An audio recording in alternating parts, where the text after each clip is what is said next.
Quality access to health care has proven to be essential for long-term well-being of adults and infants. Collaborations between Sarasota Memorial Hospital, Florida State University, and local physicians are making access easier and helping overcome disparities in health care outcomes. Today on Black Almanac, Dr. Washington Hill and Dr. Wilhelmine Weiss-Romach.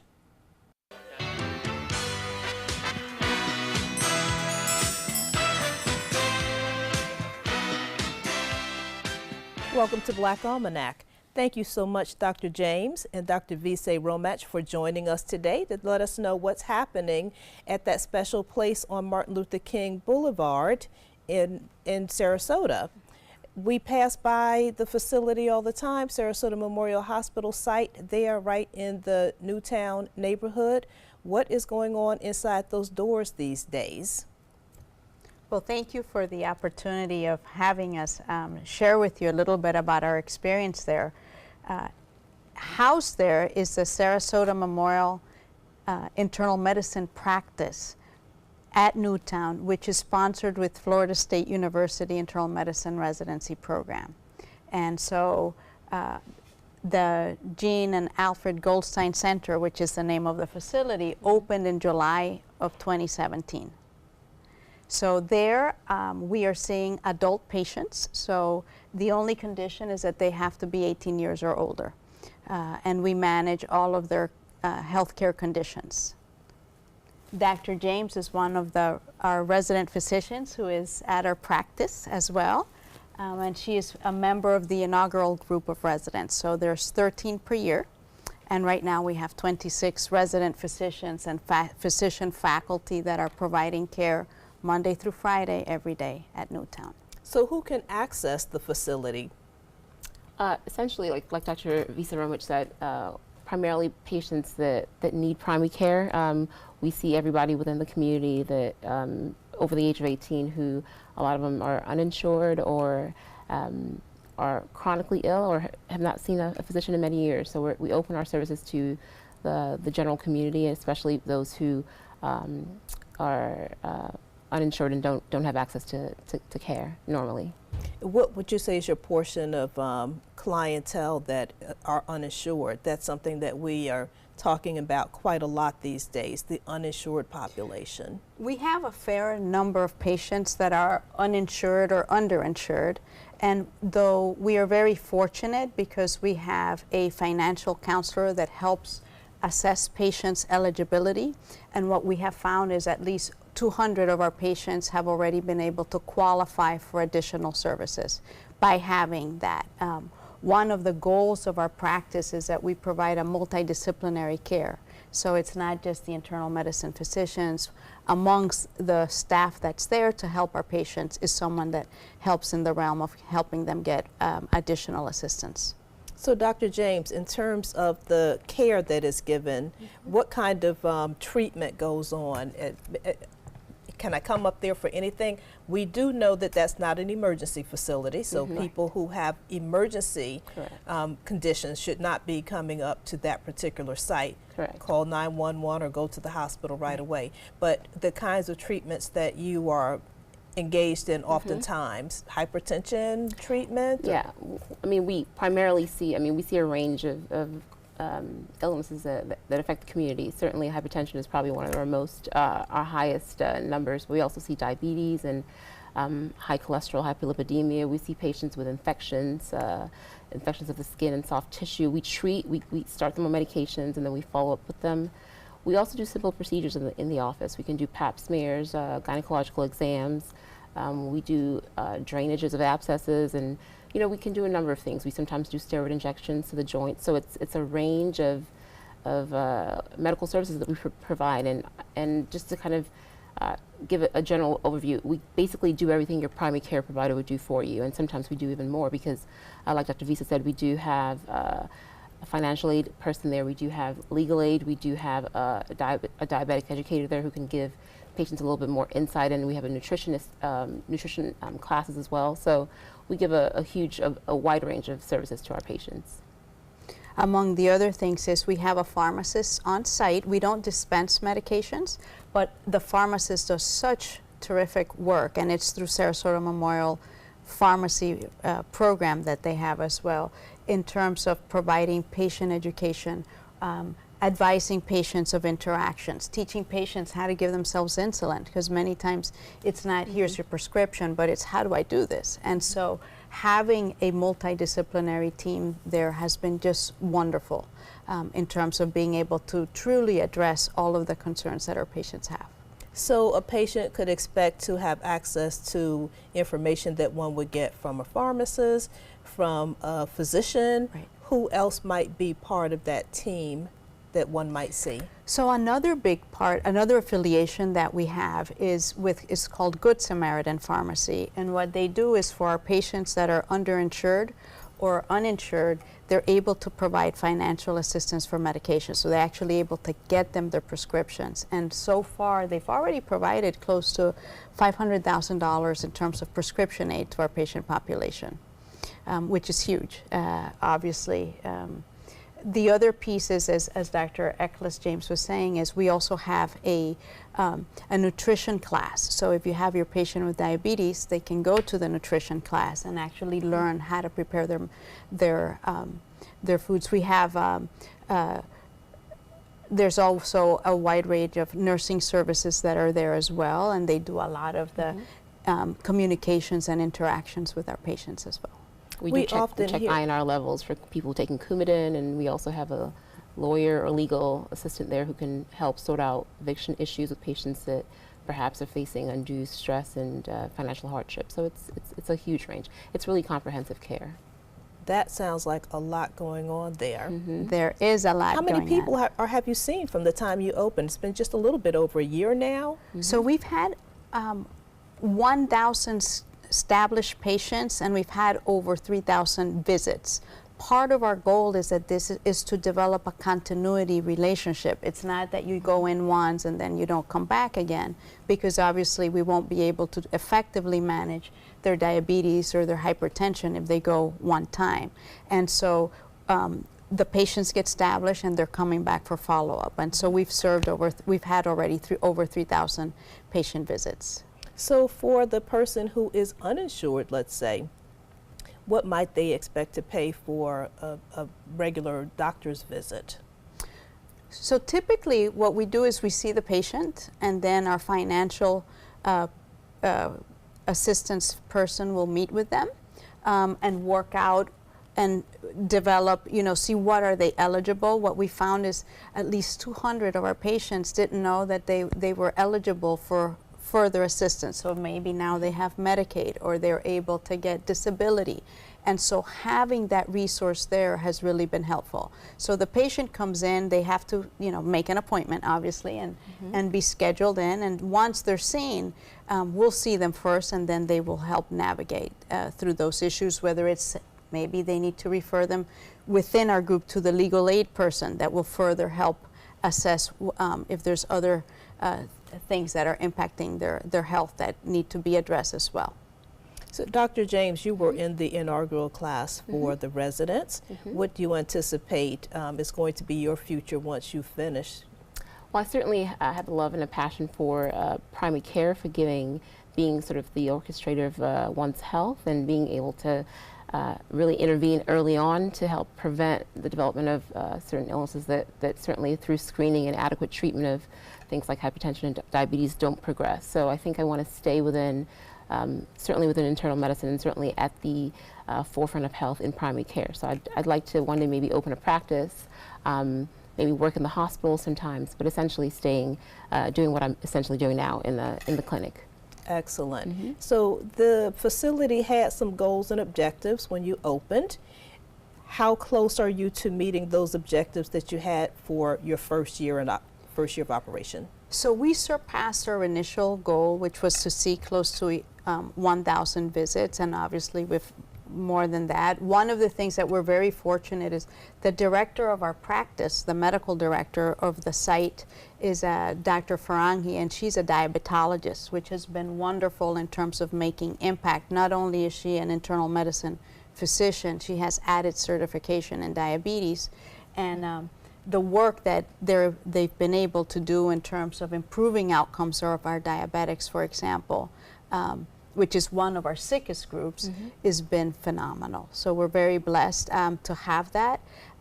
It takes a village, and obviously I think that every time that we're able to add an additional resource, we feel it's a big success. So among the many other partnerships, for example, is we work closely with the Sarasota Memorial Community Specialty Clinic. And so let's say a patient needs to see a urologist, or they need to see a physician outside of the scope of internal medicine, or maybe they need to get their colonoscopy. It provides us with a conduit to be able to make those arrangements for our patients.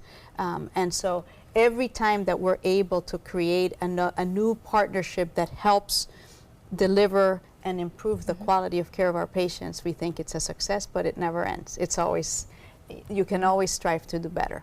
Now, is that part of what you do there, is to go out to make outreach to other physicians, other facilities, trying to make additional connections? Absolutely, and it was how the vision started for that practice, and that you can write 5 prescriptions to your patients, but if they don't know, am I going to choose between eating or filling a prescription, they're going to choose to eat, obviously, right? It's their priority to survive. So by just being in a site and writing prescriptions, you don't tackle the problem. To tackle the problem, you truly need a community. And what we found is, either whether it's through philanthropy or through like-minded organizations, that we've been able to create these partnerships to be able to make a dent and improve the quality of life. When we hear physicians say, eat healthy, eat the right foods, and that is one of the best ways to prevent some of the illnesses. I know doctors say that all the time. We do. But are you seeing that play out at the facility where you have advised patients to change their eating habits and you see some results from it? Yeah, absolutely. We actually have a number of patients who've been, since they started coming to clinic, have started to lose weight because we're making healthier recommendations for them. And like we mentioned, having the nutrition classes, we do have handouts on what's right to eat. Some people don't actually understand that maybe that, that noodle, the ramen noodles that you're eating every day, they don't realize that that's extremely unhealthy because it's got so much sodium in it, and it can actually drive your blood pressure up. So we've been able to make a positive impact in not just making healthier choices, but actually seeing the hemoglobin A1Cs come down, which is a marker of how well your diabetes is controlled. We've been able to see that their blood pressures are better controlled, and there's been weight loss, which is always a welcome side effect of healthy eating. Well, thank you. Dr. James, thank you for joining us. And Dr. Visa Romich, thank you so much. We're going to be back in just a moment with more information from 2 additional physicians.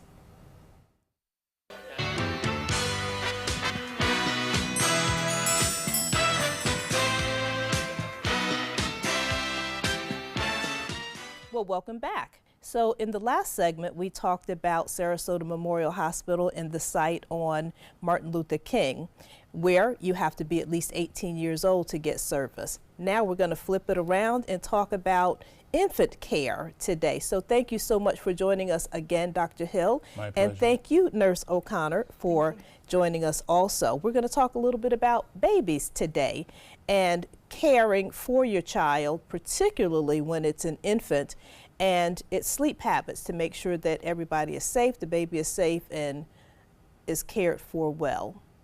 Dr. Hill, there's nothing that we could say about a baby or ask about a baby that you could not tell us about. But today, there probably is.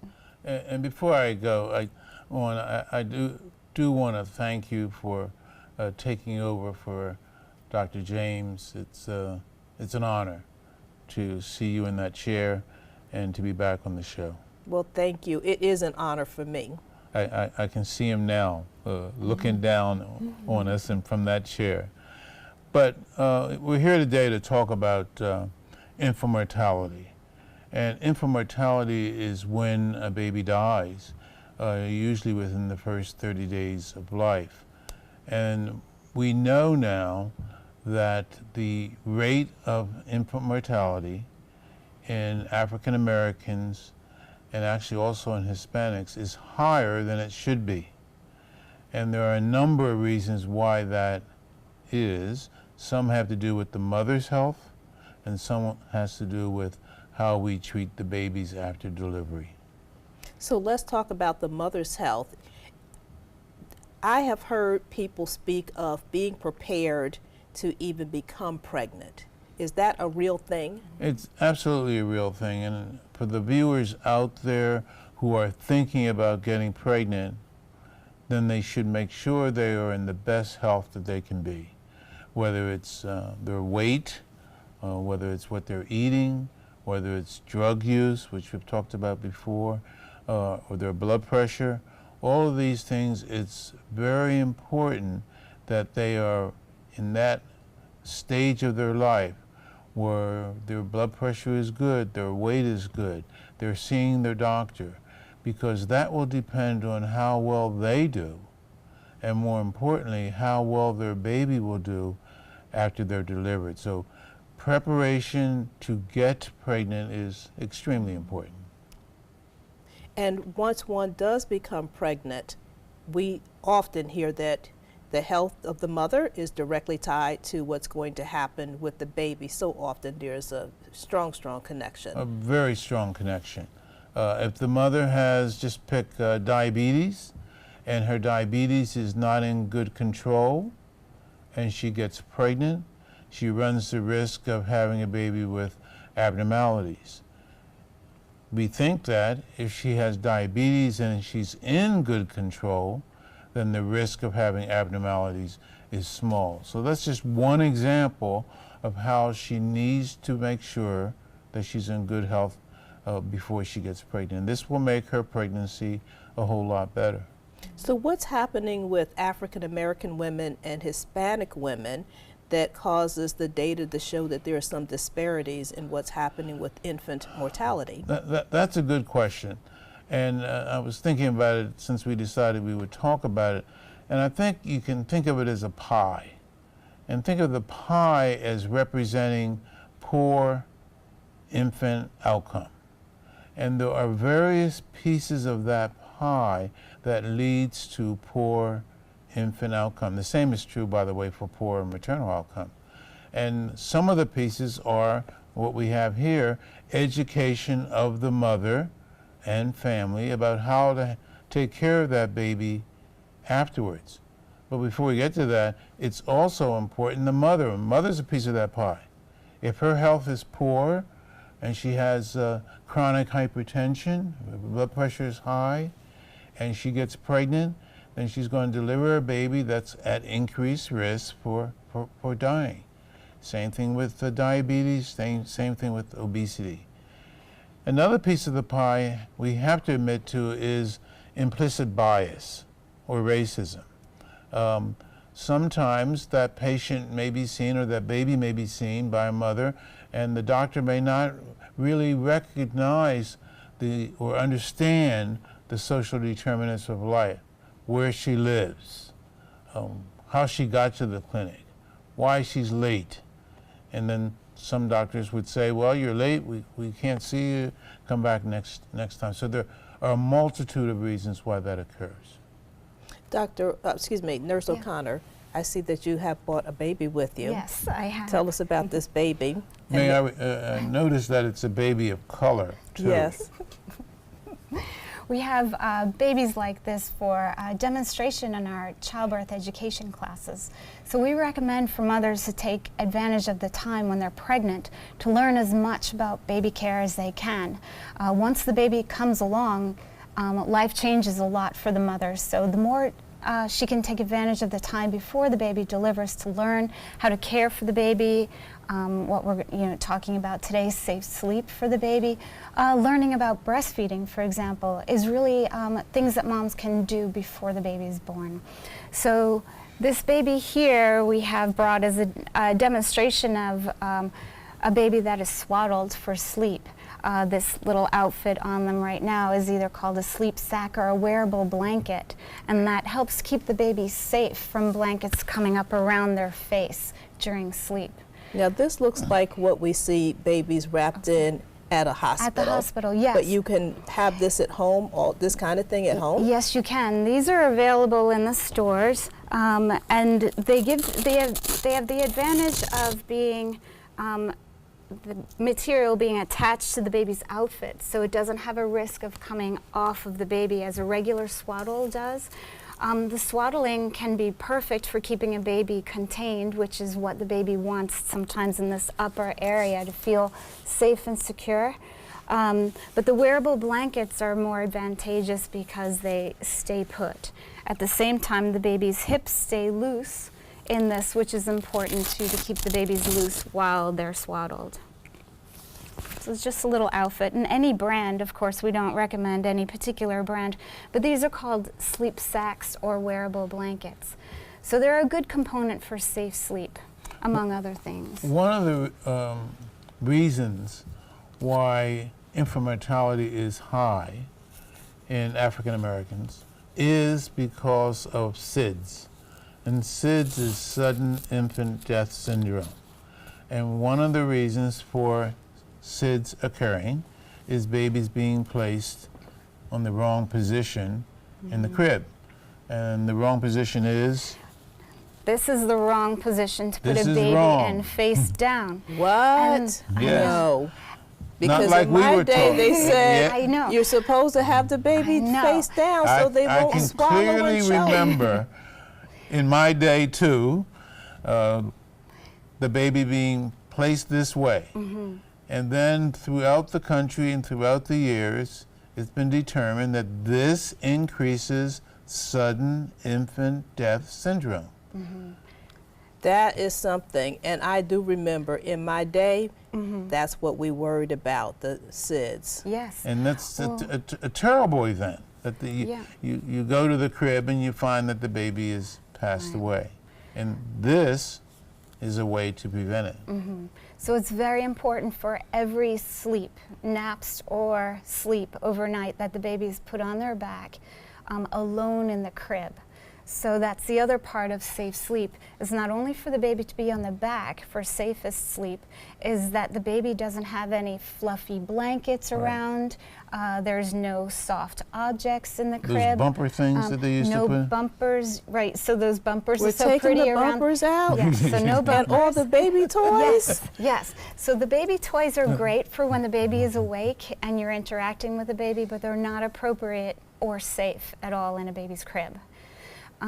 The other important things to talk about when we were talking about, the olden days, it's important for grandmothers or family members or anybody that's going to be caring for the baby to make sure that they understand all the components of safe sleep, so that when mother isn't around, those folks know about back to sleep. They know That about is the so safe important. environment. Yes, absolutely, because the grandmothers, Yeah. we're going to Yes, be 'cause putting we do stuff it, in the of course, crib. yeah, right. The grandmothers and the aunties that you and I grew up with, Yes. you said just the opposite. Right. No disrespect for grandmothers or aunties, but this is very important. Talk a little bit, if you would, about co-sleeping. So the recommendation is to have a crib next to mother's bed, but not to have the baby in the bed sleeping with mom and dad. The safest place for the baby is on a separate sleep surface, but ideally for feeding, having it close to the bed. Mother can bring the baby to bed to feed if she's breastfeeding. If she's breastfeeding, and okay. then put the baby back in the crib again right there. But it's a challenge because mothers are so exhausted and dads are exhausted after bringing a baby home, but it's very important to be vigilant always about putting the baby on a separate sleep surface and not in the same bed. The hospital has a committee that reviews deaths of newborns and neonates. And I will tell you that in a year that we do it, there's at least 2 or 3 where the baby has died because of co-bedding. Somebody went to sleep, the baby was there with them, their arms are sleeping between the two, and they roll over on the baby. And this is indeed unfortunate. This happens in Sarasota. Oh. So, so these things are very important in helping decrease that infant mortality rate, which already is too high for the reasons that I mentioned and more. But if we can get the word out that this is the best way for your baby to be put to bed, and that it should be in its own bed, not co-bedding, two very important points. So we want the baby to be swaddled, we want the baby to be on its back, and we want the baby to be in its own bed. With no soft. With no bedding. Toys and soft things Right, around it. Right. Rubber ducky. No, not even No rubber no ducky. rubber ducky. No rubber ducky. We got used to the bumpers in the olden days because of the slats on the cribs, and that was before there were more regulations about the width of the slats. It was more from keeping the baby to put their head out there. But now it becomes a suffocation issue if the baby rolls over and puts their face into that bumper. The two biggest reasons for neonatal baby death are SIDS and suffocation. And so many things can suffocate a child, I imagine. Despite all of everything that you get says this may cause suffocation, right? And almost every product that you get that's a baby product has warnings on it. So I hear you saying take heed to all the warnings about what may be capable of suffocating an infant. Right. And you know, the Consumer Product Safety Commission .gov, CPSC, is a place that parents can go to look for safety recommendations on cribs, any recalls of any products that they buy for their little ones. So CPSC. Well, one of the things, Dr. Hill, that you're saying that I'm paying particularly close attention to is that when a household is ready for a new baby to come in, it is the entire family that needs to be prepared, making sure that all of us are educated about what's going to happen, because things change. Thank goodness we have constant data coming to the forefront, which shows here's how to do it a little bit better. So we all have to pay attention, because I guess this, for me, gives a whole new meaning to this concept of it takes a village to raise a baby or to raise a child. So thank you so much for coming to talk with us today about these things, and we will have you back so that we do the very best we can as participants in the process of taking care of a child, to know that these things have to be really, really paid attention to, especially when you put one to bed. You think that that's all you need to do as long as we follow the instructions that you've given us. So thank you for joining us. Thank you. Have a good day, Suncoast.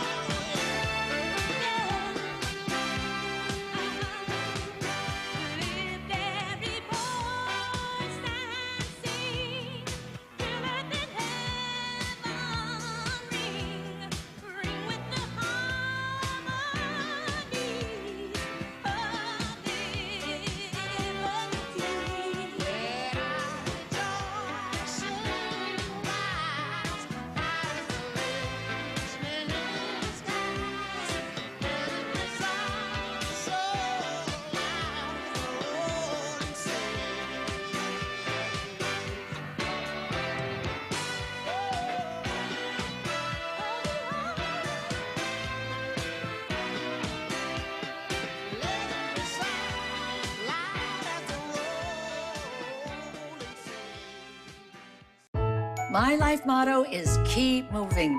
And as hard as it was when my husband passed away, I knew I had to keep doing what I love. Oops, coming. But I needed help with my insurance, and that's what the NAIC provides. They have resources to help you and your family make the best decision, and they'll help you to keep moving forward, just like me. Designers do it with style. Tell me what's going on here, because Why, you don't like my hair? The Mark and Mandy Show. In-depth design ideas. What is up with the tuck tape here? Let's cover it up. Amazing beauty and fashion tips. So Halle Berry has amazing skin. Her secret is coffee grounds. No. Delicious recipes. Today, I'm gonna show you a special dish that is sure to please that special someone in your life. Watch The Mark and Mandy Show right here on your favorite channel. Watch Good Morning Suncoast on ABC 7, weekdays starting at 5.